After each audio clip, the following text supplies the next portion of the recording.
नमस्कार, मैं हूं आपके साथ कनिका अरोरा और आप देख रहे हैं सुदर्शन न्यूज। शाम के 6 बज चुके हैं और वक्त हो चला है रण क्षेत्र का। बीते दिनों 5 राज्यों में विधानसभा चुनाव समाप्त हो चुका है। चुनाव समापन के तुरंत बाद ही सत्ता की कुर्सी किसकी और करवट लेती है, इसका अंदेशा लगाने के लिए सुदर्शन प्रबोधन रिसर्च सेंटर ने एग्जिट पोल के आंकड़े भी दिए हैं। आपको बता दें कि हम कल से ही आपको एग्जिट पोल के तमाम आंकड़े भी दिखाते हुए आए हैं और इस संबंध में चर्चा भी लगातार की जा रही है। सुदर्शन प्रबोधन रिसर्च सेंटर के आंकड़े साफ तौर पर कह रहे हैं कि 5 राज्यों में से 3 राज्यों में बीजेपी का झंडा लहराने वाला है और राजस्थान, मध्य प्रदेश और छत्तीसगढ़ में मामला काफी दिलचस्प बना हुआ था, जिसको लेकर काफी सारे कयास भी लगाए जा रहे थे, जिसका खंडन सुदर्शन प्रबोधन रिसर्च सेंटर ने किया हुआ है।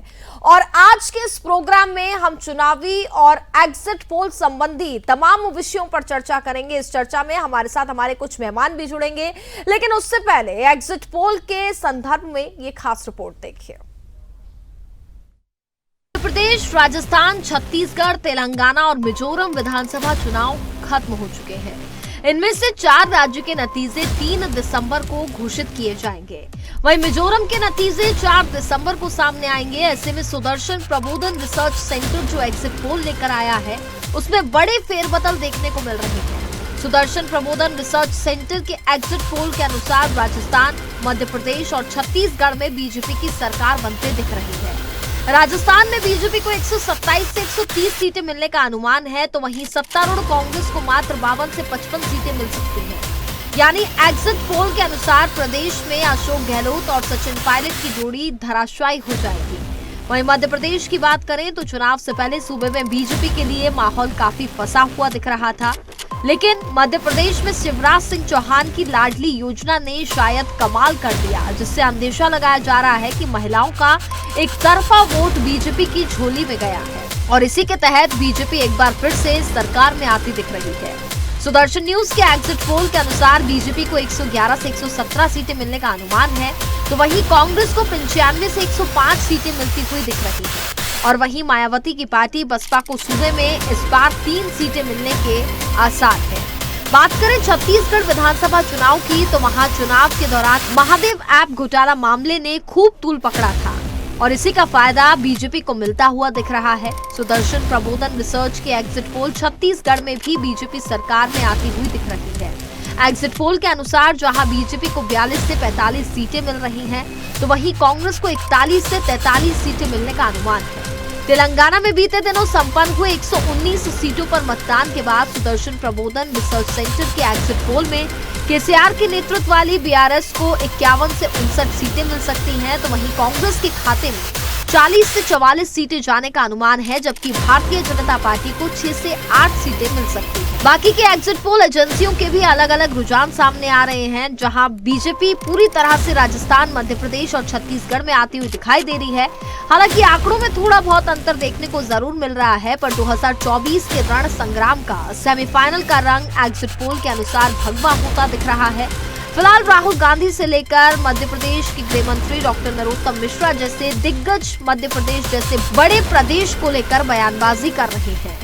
जाहिर सी बात है कि 2024 लोकसभा चुनाव में सूबे का 29 सीट काफी उलटफेर कर सकता है। ऐसे में बीजेपी और कांग्रेस हर तरह से सूबे की सत्ता पाने की फिराक में लगी हुई है और मीडिया में जमकर बयानबाजी भी कर रही है। Bureau report. गेस्ट इस वक्त जुड़ चुके हैं। बीजेपी प्रवक्ता जेपी लोहिया इस वक्त हमारे साथ जुड़ गए हैं। कांग्रेस नेता संदीप त्रिपाठी भी हमारे साथ कार्यक्रम में जुड़ चुके हैं और साथ ही राजनीतिक विशेषज्ञ अविनाश सिंह भी हमारे साथ जुड़ चुके हैं। सबसे पहले आप सभी मेहमानों का बहुत बहुत स्वागत है। सर, आवाज मिल रही है सभी को? बोल रहा हूँ, मेरी आवाज मिल रही है? जी बिल्कुल। तो चलिए, सबसे पहले अविनाश जी आपके पास आना चाहूंगी, चूंकि पॉलिटिकल एक्सपर्ट हैं आप, और सबसे पहले आपसे जानना चाहूंगी एग्जिट पोल के जो नतीजे सामने आ रहे हैं, जिसमें लगातार हम दिखा रहे हैं और सुदर्शन न्यूज ये एग्जिट पोल लगातार दिखा भी रहा है और लगातार इस पर चर्चा भी जारी है। जैसा कि 3 राज्यों में अगर हम बात करें, जहां की राजस्थान, छत्तीसगढ़ और साथ ही मध्य प्रदेश में भारतीय जनता पार्टी की सरकार बनती हुई नजर आ रही है, क्या कहेंगे आप? जी बिल्कुल, आपका ओपिनियन पोल जो है एक रास्ता जरूर दिखाता है। कई ऐसे इलेक्शंस होते हैं जो कि क्लोज इलेक्शन बोले जाते हैं, खास करके ये तीनों स्टेट में एक बाइपोलर कॉन्टेस्ट है। जैसा हमें दिख रहा है। पर जहां तक अगर एमपी की बात करें तो ना ही भाजपा जीत रही है, बल्कि भाजपा की बड़ी जीत हो रही है। ये सबसे बड़ी बात है। दूसरी बड़ी बात यह है कि ये भाजपा की बड़ी जीत 20 साल के बाद बावजूद हो रही है, और राहुल गांधी के कथनी के बावजूद हो रही है, जब उन्होंने कहा था कि वो क्या नाम है, मध्य प्रदेश तो हम जीते हुए हैं। जहां तक छत्तीसगढ़ का सवाल है, मैं अभी भी मानता हूं कि छत्तीसगढ़ में कांग्रेस मजबूत स्थिति में है। भाजपा ने आखिरी दौर में बहुत अच्छा इलेक्शन लड़ा है। भाजपा, मैंने आपके चैनल पे बोला कि मैं भाजपा की सरकार बनते हुए तो नहीं देख रहा हूं, पर यह बात भी मैं जनता को कहना चाहूंगा कि मैं बघेल साहब की भी सरकार बनते नहीं देख रहा हूं, क्योंकि कांग्रेस जरूर पावर में आएगी पर बघेल साहब सीएम नहीं होंगे। अगर होंगे तो फिर 6 महीने के अंदर सीबीआई कस्टडी में जाएंगे या ईडी में जाएंगे, क्योंकि महादेव ऐप का जो पीछा है, जो करप्शन है और शराब घोटाला, ये उनका पीछा नहीं छोड़ेगा। तो एमपी तो बिल्कुल क्लियर है। छत्तीसगढ़ में मुझे लगता है एडवांटेज कांग्रेस है, पर भाजपा भी अगर सरकार में आ जाती है आपके ओपिनियन पोल के हिसाब से, तो कोई अचरज की बात नहीं है, क्योंकि छत्तीसगढ़ के वोटर बहुत साइलेंट वोटर होते हैं। वो कभी चिल्ला चोट नहीं करते हैं, वो जोर का झटका धीरे से वाली जो कहावत है, वो धीरे से। बिल्कुल महादेव ऐप का और शराब घोटाले का असर हुआ है, करप्शन का असर हुआ है।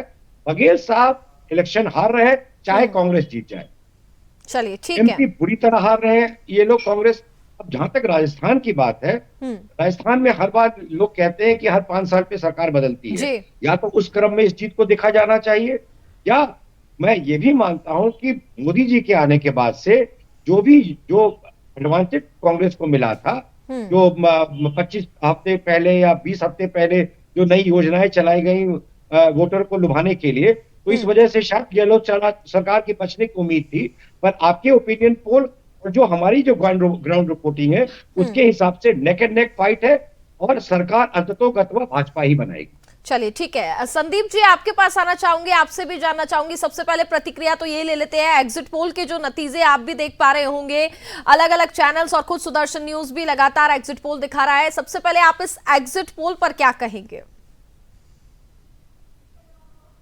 हमारा तो इतना कहना है हमारे यहाँ गाँव में एक कहावत है कि जो है, नाव ठाकुर कितने बाल, तो नाव बोलता है छील दे रहे हैं, गिन लीजिएगा, तो कल ही केले की बात है। दूसरी चीज, भाई भाजपा वाले अपनी मन की बहुरी चबा रहे हैं, भाई चबाइए आप लोग, मुबारक हो आपको।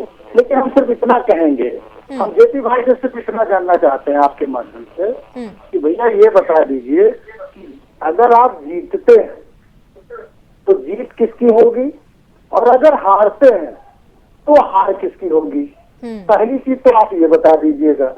हम दावे के साथ कह रहे हैं कि हम जीतेंगे तो हारेंगे तो। हम राहुल जी के नेतृत्व में चुनाव लड़ने गए थे, और एक कलेक्टिव लीडरशिप में हम चुनाव लड़ने गए थे। अगर जीत भी होगी तो उनकी होगी, हार भी होगी तो उनकी होगी।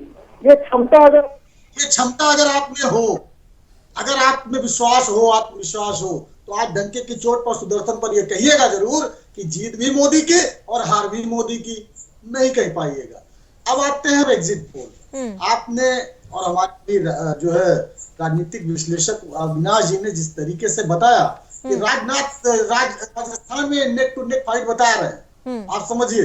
और सारे एग्जिट पोल में, जितने भी एग्जिट पोल है, उसमें 75 के ऊपर मुझे लगता है एक जो है छोड़ दें तो किसी ने दिया नहीं है राजस्थान में।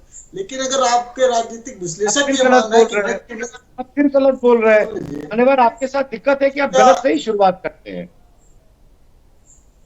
अविनाश जी आपके पास दोबारा आऊंगी, सुन लेते हैं पहले संदीप जी क्या कहना चाह रहे हैं। संदीप जी। जी धन्यवाद। नहीं, अभी आपने कहा कि मध्य प्रदेश में लाडली बहना योजना की वजह से इफेक्ट पड़ गया और इस वजह से भाजपा वहां पर रिटर्न हो रही है। तो आप ये बताइए कि राजस्थान में 1,49 लाख मोबाइल बांटे गए, महिलाओं को पेंशन दी जा रही है, उससे वहां पर फर्क नहीं पड़ेगा, लेकिन मध्य प्रदेश में पड़ेगा।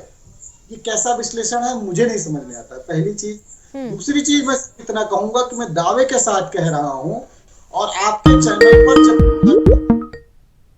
तब हमने जो है मुकेश जी, मुझे जहां तक याद है मुकेश जी एंकर थे, और मैंने सीटें बताई थी। और फिर जब मैं डिबेट पे आया था तो मैंने वो जो आंकड़ा दिया था, वही आंकड़े के 1 सीट का अंतर था, और फिर मैं आपके माध्यम से कह रहा हूं कि मध्य प्रदेश 130 से 150 लिख लीजिएगा। अच्छा। 50 से 63 सीट छत्तीसगढ़ हम जीतने जा रहे हैं, 50 से 63। और राजस्थान में हम 100 या 95 इतना रहेंगे। अब आ जाते हैं हम जो है तेलंगाना में हम 60 से 70 सीट 2/3 बहुमत से आ सकते हैं वहां पर। और अच्छा। मिजोरम में हमारे बिना सरकार नहीं बनेगी। भारतीय जनता मतलब क्या पांचों राज्य इंटरनल सर्वे में, है? पांचों राज्य में आप कह रहे हैं कि कांग्रेस की सरकार बनेगी। जी जी बिल्कुल बिल्कुल, मिजोरम में भी हमारे बिना सरकार नहीं बनेगी। काफी कॉन्फिडेंस, आप डायरेक्ट कॉन्फिडेंट नजर आ रहे हैं। चलिए जेपी जी के पास भी आ जाते हैं, उनसे भी जान लेते हैं। जेपी जी क्या कहेंगे? देखिए, कांग्रेस की तो पांचों राज्य में सरकार बनने जा रही है, जैसा कि आप संदीप जी को सुन रहे हैं, और काफी ज्यादा कॉन्फिडेंट वो नजर आ रहे हैं। धन्यवाद कनिका जी। और मैं बधाई देता हूं। और आप लोगों ने जितनी मेहनत इस एग्जिट पोल के लिए की है, आप सच में धन्यवाद बधाई के आपका। पात्र हैं। आपका पूरा जो टीम है वो बधाई की पात्र है। किस प्रकार से आप क्षेत्र के अंदर जाकर के लोगों से और बहुत मेहनत करते हैं, मैं आपको दिल से आपको बधाई देता हूँ। देखिए, संदीप भाई ने भी जो बातें रखी हैं, संदीप भाई मैं आपको बताना चाहता हूँ, निश्चित तौर पर देखिए, भारतीय जनता पार्टी की सरकार राजस्थान में, मध्य प्रदेश में और छत्तीसगढ़ में, ये मैं आपको आश्वासन दे रहा हूँ यहाँ बैठकर। और संदीप भाई आपको याद होगा, कुछ दिन पूर्व हम लोग सभी अविनाश जी, आती हूँ आपके पास। हम लोग सभी सुदर्शन पर बैठे थे। जेपी भाई पहला मैं सवाल दूंगा। ये था, जीत किसकी होगी, संदीप भाई, हार किसकी होगी? उस पर भी जवाब ले लेंगे संदीप जी। जीत किसकी होगी, संदीप भाई, हार किसकी होगी, पूछेंगे। संदीप भाई, मैं सारे आपके जवाब दूंगा, मेरे बड़े भाई हैं। कनिका जी ने जो भी सवाल पूछे मैं उनका भी जवाब देता हूँ साथ में। तो मैं आपको निश्चित तौर पर, हम लोग सुदर्शन पर बैठे थे और मैंने आपको उस दिन भी यही कहा था कि आप आने वाले समय में देखिए भारतीय जनता पार्टी सरकार बनाएगी। और वहां की जो जनता है, भारतीय जनता पार्टी आदरणीय नरेंद्र मोदी जी के काम पर विश्वास करती है, चाहे राजस्थान हो, छत्तीसगढ़ हो, चाहे मध्य प्रदेश हो। मैंने तीनों आपको राज्यों की मैंने बात की थी संदीप भाई, अगर आपको याद हो तो। आज भी मैं वही बात दोहरा रहा हूं सुदर्शन पर बैठ करके। ये तीनों बड़े राज्य हैं, उन तीनों बड़े राज्यों में भारतीय जनता पार्टी की सरकार आ रही है। दूसरी बात, मैं आपको जो आपने सवाल पूछा मैं उसका जवाब देता हूं। देखिए, भारतीय जनता पार्टी में एक मंडल स्तर का भी कार्यकर्ता और प्रधान सेवक भी कार्यकर्ता पूरी लगन और शिद्दत से काम करते हैं। निश्चित तौर पर जहां जीत होती है वो कार्यकर्ता से लेकर हमारे प्रधान सेवक तक की उस जीत में भूमिका होती है। निश्चित तौर पर जहां हम लोग दुर्भाग्यवश अगर कहीं लॉस हो जाता है तो पूरी भारतीय जनता पार्टी की यूनिट की जिम्मेदारी होती है और हम लोग वहां पर मेहनत करते हैं। तो कहीं ना कहीं मेहनत में अगर कोई चूक हो जाती है तो ये हमारी जिम्मेदारी, मैं आपके खुले मन से और इस सुदर्शन चैनल के माध्यम से कह रहा हूं। अब आपको इस बात पे मेरे पे संतोष आ गया होगा। जहां तक भारतीय जनता पार्टी की सरकार बनाने की बात है, देखिए जिस प्रकार से राजस्थान के अंदर राजस्थान के लोग त्रस्त थे गहलोत सरकार से, आज सभी के सामने है, क्योंकि अभी कुछ ही घंटे बचे हैं ये रिजल्ट आने में, क्योंकि अभी एग्जिट पोल की हम बात कर रहे हैं, रिजल्ट आने में कुछ ही घंटे हैं। ठीक है। और कुछ घंटे बाद के अंदर आप देखिए कि भारतीय जनता पार्टी की सरकार राजस्थान के अंदर, मध्य प्रदेश के अंदर और छत्तीसगढ़ के अंदर, निश्चित तौर पर मैं आपको बता रहा हूं, क्योंकि बहुत सभी चैनल अपने अपने ओपिनियन दे रहे हैं। बिल्कुल। कोई 2-4 सीट कम दे रहा है, कोई 2-4 सीट दे रहा है, ज्यादा दे रहा है। लेकिन जो नेक टू नेक जो फाइट है, मैं आपको बताना चाहता हूँ, मध्य प्रदेश के अंदर कोई लड़ाई नहीं है। मध्य प्रदेश में बहुत भारी बहुमत से भारतीय जनता पार्टी की सरकार आ रही है। ठीक है। और राजस्थान में क्योंकि वहां मौजूदा सरकार गहलोत जी की सरकार, वहां से लोग किस प्रकार से गहलोत की सरकार से त्रस्त रहे हैं, उसका उलट परिणाम है। क्योंकि वहां एक ये रिवाज भी रहा है कि 5-5 साल के अंदर सरकार बदलती रही है। अगर उस मुहाने को भी देखा जाए तो निश्चित तौर पर कनिका जी, भारतीय जनता पार्टी तीनों राज्यों में सरकार बना रही है और हम आश्वस्त हैं। ठीक है। अविनाश जी, आप कुछ कहना चाह रहे थे? जी, मैं वही बात कहना चाह रहा था जो भाजपा के प्रवक्ता कह रहे थे। और इसमें कोई एक्सपर्ट होने की जरूरत नहीं है। जिस तरह से गहलोत साहब की सरकार चली है और वहां पे खेल बिगाड़ने के लिए जो बागी खड़े हैं, आप देखिए करीबन जो 200 सीट है राजस्थान में, उसमें से करीबन 1/3 सीट से ज्यादा पे तो बागी खड़े हैं इनके। तो बागी जो है, आप कोई भी रिकॉर्ड उठा के देख ले, वो कांग्रेस का बागी जो है वो कांग्रेस का ज्यादा नुकसान करता है निस्बत की भाजपा का बागी भाजपा का नुकसान करे, जो उसके जो कैंडिडेट, जो सिंबल वाले कैंडिडेट होते हैं। तो वहां पे मैं ये नहीं कह रहा हूं कि राजस्थान में कांग्रेस बुरी तरह हार रही है, पर कांग्रेस अगर अगर हारती है राजस्थान, तो उसमें पूर्ण योगदान उनके बागियों का होगा। और राहुल गांधी की जो आखिरी मिनट दिन या आखिरी दिन जो उन्होंने प्रधानमंत्री को पनौती बोला, इस तरह की बातें रणभूमि में, राजस्थान की रणभूमि में ये जनता नहीं एक्सेप्ट करती है। तो ये बैकफायर करने की उम्मीद है और यही उनको नीचे लेके जाएगी। गहलोत सरकार का रिकॉर्ड जो महिलाओं के खिलाफ, दलितों के खिलाफ और राहुल गांधी का ये बयान, ये और उनके बागी, ये तीन मिलकर के इनको राजस्थान हरा रहे हैं। एमपी ये कभी जीतने वाले नहीं थे। प्रधानमंत्री ने अपना तन मन धन तीनों लगा दिया वहां पे। नहीं, देखिए मध्य प्रदेश के अविनाश जी, जैसे कि आप बात कर रहे हैं, लेकिन मध्य प्रदेश में तो 2018 में सरकार बनी थी ना? जी बिल्कुल बनी थी। किसकी सरकार बनी थी? तब भी भाजपा की सरकार थी। नहीं, 2018 में जब नतीजे आए थे कांग्रेस की सरकार बनी। उसके बाद अगर हम बात करें तो यहाँ पर एक, जब मैं ग्राउंड लेवल पर पहुंची, मैंने भी लोगों से बातचीत की। हालांकि कहा जा रहा है कि शिवराज सिंह चौहान की ओर से तमाम काम भी किए गए हैं, लाडली बहना योजना का लाभ भी मिल रहा है, लेकिन ग्वालियर चंबल संभाग की अगर मैं बात करूं तो लोगों में नाराजगी भी देखने को मिल रही है। क्या नाराजगी भी भारी पड़ सकती है? बिल्कुल नहीं। आप ये देखिए कि जो पिछली बार ग्वालियर चंबल क्षेत्र में बिकॉज ऑफ ज्योतिरादित्य सिंधिया, इनके पास 27 से 30 सीटें थी।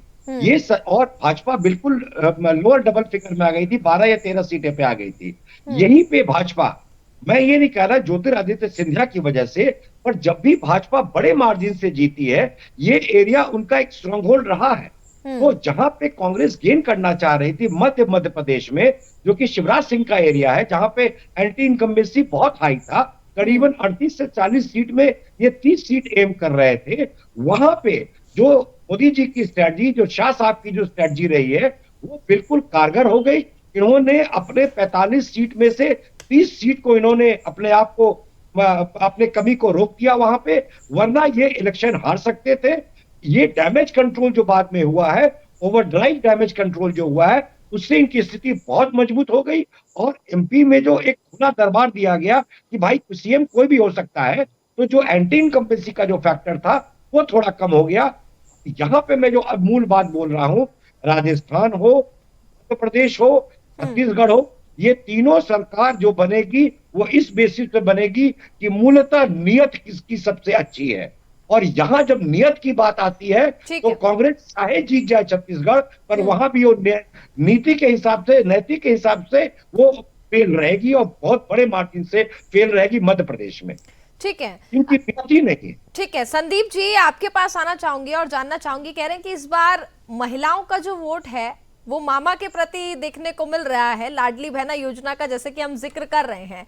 लेकिन जैसा कि मैंने अविनाश जी से भी जिक्र किया, जब मैं ग्राउंड लेवल पर गई, लोगों से बातचीत की, मैं खुद ग्वालियर चंबल संभाग से आती हूँ, वहां के लोगों से बातचीत की, उनको समझा, तो मुझे ऐसा कहीं ना कहीं लगा कि एक नाराजगी भी है। बिल्कुल सही कह रही है। मैं यहाँ तक कह रहा हूँ कि हमारे देश के कृषि मंत्री जी अपनी सीट चुनाव हार जाएंगे, दावे के साथ मैं कह रहा हूँ, लिख कर रख लीजिए। बड़ी बात कह रहे हैं आप। बहुत बड़ी बात कह रहा हूँ, चुनाव हार जाएंगे, लिख कर रख लीजिए। पैसा मांग लीजिए। वर्गीय जी बड़ी मुश्किल से अपनी सीट बचा ले जाए तो बचा ले जाए, नहीं वहां भी संजय शुक्ला उनको हरा देंगे। जितने भी केंद्रीय मंत्री इन्होंने उतारे थे, उसमें सिर्फ एक जो अभी जो दिख रहा है, सिर्फ प्रहलाद पटेल जी है, इकलौते ऐसे नेता जो चुनाव जीतने जा रहे हैं। मैं अभी कह रहा हूँ, बाकी जितने इन्होंने उतारे थे। जेपी जी आपके पास आते हो। अभी हो रहा है, तो अभी कह रहा हूँ क्या बोल रहे हैं। अविनाश जी का क्या है कि ये मतलब हमारे यहाँ एक कहावत जो कही जाती है, नया मुल्ला ज्यादा प्याज खाता है। ये भाजपाई से ज्यादा भाजपाई बन जाते हैं, दिक्कत इनके साथ ही है। योगी जी आपके स्वजातीय लोग हैं, गुंडई आप करिएगा। कई बड़े दावे आप यहाँ पर कर रहे हैं, फिलहाल आप अपनी बात को पूरा कीजिए। नहीं, हम दावे झूठे नहीं करते हैं। ये तो कल पता चलेगा सर। बिल्कुल, हम बैठेंगे आपके साथ, बैठेंगे बिल्कुल, चर्चा में रहेंगे और तब तक आती हूँ अविनाश जी आपके पास। पहले इन्हीं से बात कर लीजिए। नहीं संदीप जी आप अपनी बात को पूरा कीजिए, नाराज ना होइए, नाराज ना होइए। भाई साहब का चरित्र है, क्या करिएगा, बड़ी समस्या है। ठीक है, आप अपनी बात को पूरा कीजिए। जी। तो नहीं, अभी इसलिए इसलिए कहना पड़ता है कनिका जी कि अब ये बता रहे हैं कि 200 सीट राजस्थान में, इनको ये नहीं पता है कि वहाँ 199 सीटों पे चुनाव हुआ है। और राजनीतिक विशेषज्ञ इस तरीके की बात थोड़ा अच्छा नहीं लगता। और आप कहीं बात करिए, आप अपनी बात करिए, लेकिन उसमें तथ्यों के साथ बात करिए, खूब क्रिटिसाइज करिए। ठीक। कांग्रेस क्रिटिसिज्म से नहीं रहती है। हम चाहते हैं आलोचना हो, स्वस्थ आलोचना हो, उस आलोचना के आधार पे हम सीखते हैं और आगे बढ़ते हैं। बहरहाल, मैं सिर्फ ये कह रहा था कि जिस तरीके से मध्य प्रदेश की हम लोग बात कर रहे हैं, मध्य प्रदेश का आप समझिए कि आज लाडली बहना योजना आप 2 महीने 3 महीने पहले लेके आइएगा, तो क्या आप भी हैं, क्या आपको लगता है कि आगे आप विश्वास कर पाएंगे कि 18 सालों से आप नहीं दे पाते? और अभी आपने कहा कि मामा, तो एक हमें महाभारत का एक वाकया याद करना चाहिए कि जो है देवकी जी कंस की बहन थी, और जो है जब तक भविष्यवाणी नहीं हुई थी, वो भाई बहन में बहुत प्रेम था। अब बहन को ये पता है कि जो है भाई हमको कारागार में डालेगा, और आने वाली हमारी जो पीढ़ियां हैं उसको ये हमारा भाई नष्ट कर रहा है। आने वाली पीढ़ियों को ये चलने नहीं देगा, उनको रोजगार नहीं देगा। आज कुपोषण में मध्य प्रदेश जो है नंबर 1 पर हो गया है। 2 लाख जो है बहनें गायब है वहां पर। तो ये सब चीजें मध्य प्रदेश में पता चल गया लोगों को। अच्छा संदीप जी, देखिए अगर हम ठीक है, अगर हम देखिए ग्रामीण इलाकों की बात करते हैं तो वहां पर महिलाओं का ये भी सोचना है कि देखिए अभी तो हमें लाडली बहना योजना का लाभ मिल रहा है ना, आने वाले समय में ना जाने किसकी सरकार आती है किसकी नहीं आती, फायदा मिलेगा नहीं मिलेगा। नहीं, हमने कमिटमेंट किया और हम दूसरे राज्यों में दे रहे हैं। वो तो हमारी इन्होंने नकल करके जल्दबाजी लागू कर दिया। वो तो हमारा कमिटमेंट था ना कनिका जी। हमने जो है एक कमिटमेंट किया था चुनाव 6 महीने पहले से कि हम जो है आएंगे तो ये चीज करेंगे। इन्होंने जल्दबाजी में तुरंत जो है इसको लागू करके 1 महीने का या 2 महीने का इन्होंने दे दिया। तो लोगों को पता है कि जो 18 साल नहीं दिए ये चुनाव बाद हो सकता है फिर पलट जाए। तो ये इतिहास रहा है। देखिए उत्तर प्रदेश में इन्होंने कहा था महिलाओं को शिक्षा मुफ्त देंगे, क्या हुआ उसका नहीं पता है। 2 सिलेंडर देने की बात कही थी, क्या हुआ उसका नहीं पता है। ऐसे बहुत सारे झूठे वादे इन्होंने किए थे, चुनाव हो जाता है काम खत्म। चलिए जेपी जी से जवाब ले लेते हैं। जेपी जी ठीक है, बहुत सारी चीजें ठीक है, जवाब भी ले लेते हैं। जेपी जी देखिए, आप भी लगातार संदीप जी को सुन रहे हैं। एक तो उन्होंने कहा है कि केंद्रीय मंत्री प्रहलाद पटेल इकलौते ऐसे मंत्री हैं जो जीतने वाले हैं, और साथ ही कई बातें उनकी ओर से की गई, कई आरोप भी आपकी पार्टी पर लगाए जा रहे हैं, क्या कहेंगे जेपी जी? जी देखिए संदीप भाई पता नहीं कहां से तर्क निकाल के लाते हैं, उनकी कहावतें भी बड़ी अलग होती हैं। और मैं संदीप भाई आपको आश्वस्त करता हूं, आप निश्चिंत रहें, कुछ ही घंटे बाकी हैं और हमारे केंद्रीय मंत्री जितने भी हमारे एमपी चुनाव में उतरे हैं, सारे एमपी बहुत अच्छे मार्जिन से, वहां की जनता का जो प्यार, उनको समर्थन जो मिला है, सारे एमपी वहां से जीत रहे हैं। और मैं कह रहा हूं कि ये बड़े दावे के साथ मैं कह रहा हूं, बहुत बड़ी जीत भारतीय जनता पार्टी को मध्य प्रदेश के अंदर मिल रही है। और ये तो कनिका जी तो आपके आंकड़े भी बता रहे हैं, तो इसमें कोई दो मत नहीं है। संदीप भाई को अगर आज की रात अगर इस बात में खुशी मिलती है तो मैं अपने भाई को नाराज करना नहीं चाहूंगा। निश्चित तौर पर अगर उनको खुशी मिल रही है तो अच्छी बात है, लेकिन मैं सुदर्शन चैनल पर बैठ करके, क्योंकि हम लोग भी चुनाव में लगे हुए थे, हम लोग भी वहां पर लोगों से मिलते थे, और जिस प्रकार से शिवराज सिंह चौहान जी ने वहां जो लास्ट मोमेंट पे जो वहां पर लोगों से जो जुड़ा हुआ था, कनिका जी मैं आपको बताना चाहता हूं कि वहां की जो महिलाओं में जो जोश था शिवराज जी के लिए और उनका जो आशीर्वाद शिवराज जी को मिला है, तो बहुत बड़ी जीत इस बार चलिए बिल्कुल देखना भी होगा जेपी जी कि किसका आशीर्वाद किसको मिलने जा रहा है इस बार। ये तो कल यानी कि अब से कुछ ही घंटों में स्पष्ट भी हो जाएगा, जिसका आप लोग, हम लोग, सभी लोग बेसब्री से इंतजार भी कर रहे हैं। अविनाश जी अब आपके पास आ जाते हैं, आप कुछ कहना चाह रहे हैं बहुत देर से। जी बस छोटी छोटी 2-3 बातें बोलूंगा जी। बहुत बहुत धन्यवाद कांग्रेस प्रवक्ता का, तो उन्होंने बोला नया मियाँ, कम से कम इतना तो माना कि मियाँ जितने भी वो सब नए हैं क्योंकि कन्वर्टेड हैं, पर प्याज भी वो खून पीते हैं। बस यही मुझे संशोधन करना था, नंबर 1। नंबर 2, दूसरों को गुंडा बोलने वाले को पता होना चाहिए कि उनके पार्टी की शीर्ष नेतृत्व तो बेल पर है, चोरी के इल्जाम में चोर है वो। समझ। और जहां तक पॉलिटिकल रियलिटी का सवाल है, 200 सीट राजस्थान में है, चाहे 199 पे इलेक्शन हुआ हो, एक पे पोलिंग नहीं हो, उससे कोई फर्क नहीं पड़ने वाला, वो एक सीट आप ले लीजिए। बट आप इलेक्शन हार रहे हैं, इसकी खीस आप एग्जिट पोल पे क्यों निकाल रहे हैं?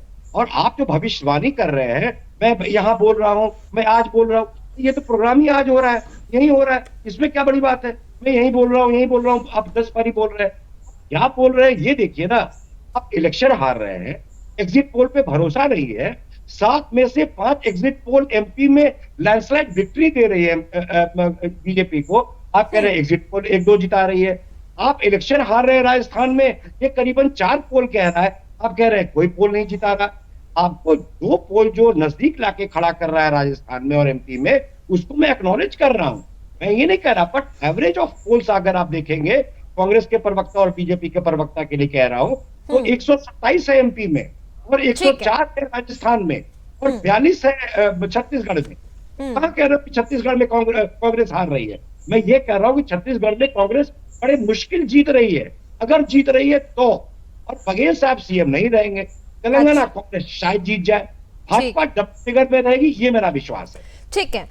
संदीप जी, मैं आपसे जानना चाहूंगी, अभी तो हमने मध्य प्रदेश की बात करी, राजस्थान, लगातार हम हर एक स्टेट्स की बात कर रहे हैं, लेकिन वही अगर हम छत्तीसगढ़ की बात करते हैं तो तमाम वादे कांग्रेस पार्टी ने अपने मैनिफेस्टो में किए थे जब उनकी सत्ता में सरकार आई थी। एक बेहद महत्वपूर्ण वादा जो कि कांग्रेस सरकार की ओर से किया गया था, छत्तीसगढ़ में शराबबंदी का। सरकार के 5 साल पूरे हो गए साहब, लेकिन शराबबंदी वहां पर नहीं हुई। आखिर क्यों नहीं हुई, क्या कारण रहा? कोरोना में भी हमने देखा, जब यहाँ पर सबसे पहले छत्तीसगढ़ ही ऐसा स्टेट था जहां पर शराब की दुकानें सबसे पहले खोली जा रही थी। बड़ा घोटाला है वो। संदीप जी, क्या कारण रहा? आखिरकार शराबबंदी क्यों नहीं की गई जब वादा मैनिफेस्टो में किया गया? गोबर का भी घोटाला है मैम। कनिका जी देख लीजिए, संदीप समस्या वो समस्या कुछ ऐसे पाइल्स जैसी समस्या होती है, वो वाली दिक्कत। ठीक है, अविनाश जी आपके पास दोबारा लौटेंगे, आपसे मैं जानना चाहती हूँ संदीप जी फिलहाल। सर समय की देखिए थोड़ी सी कमी है। संदीप जी आपसे जो अकबर के यहाँ थी, और आज मान सिंह अगर आकर हमको ज्ञान दे अकबर पे तो थोड़ा गड़बड़ लगता है। ठीक है संदीप जी, इन्होंने अपनी बहन बेटियां, बहरहाल मैं आगे नहीं कहूंगा, समझदार लोग होंगे, समझ गए होंगे, इसे निकाल देगा कांग्रेस। संदीप जी समय बर्बाद मत कीजिए। आपसे जो सवाल किया गया है, देखिए थोड़ा आईना दिखा रहा था। ठीक है, सवाल जो किया गया उस पर आप जवाब दीजिए। रिश्तेदार जब मूल्यों की बात विरोध करते हैं तो थोड़ा अजीब लगता है। ठीक है, बहरहाल अभी हम जो बात कर रहे थे, एक बात आप समझिए, आपका एग्जिट पोल एक गुफा में फंसे हुए ऐसे व्यक्ति के उजाले की तरीके से है, जिसमें एक अगर छेद से उजाला आता है तो उसके लिए बहुत कुछ होता है। ये exit poll Bharatiya Janata party के लिए आप उसी तरीके से उजाले का काम कर रहा है। बिल्कुल थोड़ा आशा उनमें बनी रहनी चाहिए। नहीं, ये जो है इनको एजेंट नहीं मिलेंगे काउंटिंग के लिए, काउंटिंग एजेंट नहीं मिलेगा। ये आप इतनी मदद कर रही है भाजपा की, इनको कम से कम काउंटिंग एजेंट मिल जाएंगे। आपका एग्जिट पोल के उनको कम से कम आशा रहेगी कि भैया हम बेइज्जत होकर। अरे आप सर मेरे सवाल का जवाब तो दे दीजिए, शराबबंदी क्यों नहीं की? सुन लीजिए कनिका जी, कनिका मैं दूसरी बात नहीं कर रहा हूँ, सिर्फ हम जिस मुद्दे पे टॉपिक पे हम लोग बात कर रहे हैं उसी की बात कर रहे हैं। अब आपने कही कि शराबबंदी की बात, बिल्कुल उस पर भूपेश बघेल स्पष्ट कहा कि बिल्कुल हमने कमिटमेंट किया था और हम इसको पूर्ण नहीं कर पाए हैं। उसका सबसे बड़ा रीजन ये था कि बिहार में जो है शराबबंदी हुई, उसके बाद गुजरात में शराबबंदी है, और गुजरात में लगातार ऊना में और बहुत सारी जगह पर सुन लीजिए ये भूपेश बघेल जी का वक्तव्य कोट अनकोट में कर दे रहा हूँ। 17 या 22 सीट पे है गुजरात। देखिए संदीप जी अभी देखिए संदीप जी, अभी लाडली बहना का जैसे कि मैं जिक्र कर रही थी, तो आपने कहा हम राजस्थान में भी तो महिलाओं के लिए कर रहे हैं कार्य, आपने तुरंत कंपैरिजन किया, ठीक है।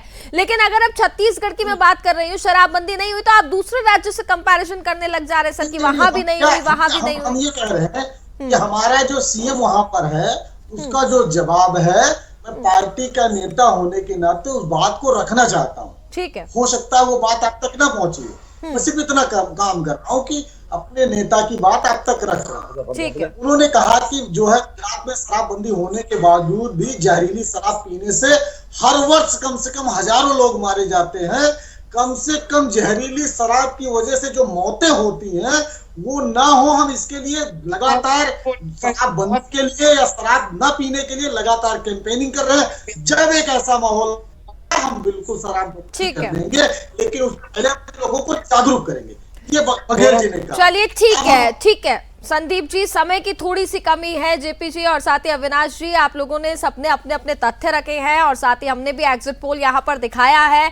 और अब से कुछ ही घंटों बाद कल सुबह सुदर्शन न्यूज पर सुबह 7 बजे से लगातार कवरेज जारी रहेगी और हर एक अपडेट आप तक पहुंचाया जाएगा कि आखिरकार राज्य में किसकी सरकार बनने जा रही है और कितनी सीटों से बनने जा रही है।